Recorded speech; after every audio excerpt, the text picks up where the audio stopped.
Hi, One Hour Smart Home here, and today we're going to show you how to reset a Sonos Arc. So we've got our Sonos Arc here, and you're going to need access to the back side of this, and there's a couple things on the back here. There's this infinity button and the power cord.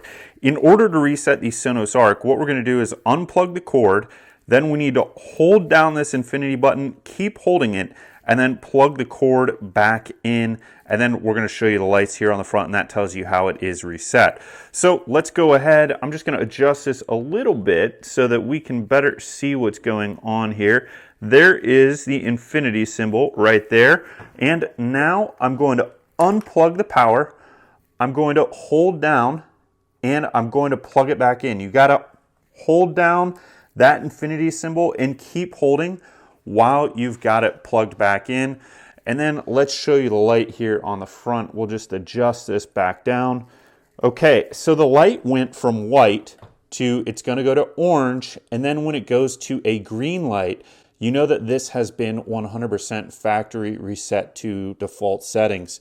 So we should have that completely reset now that this goes to the green light. So I'm going to let my finger off the button. So now that we've got this green light, we know that our Sonos Arc has been reset to factory default settings. So if you want to give this away, all the personal information is off of it, and you could give this to somebody and they're going to be able to set this back up in their house.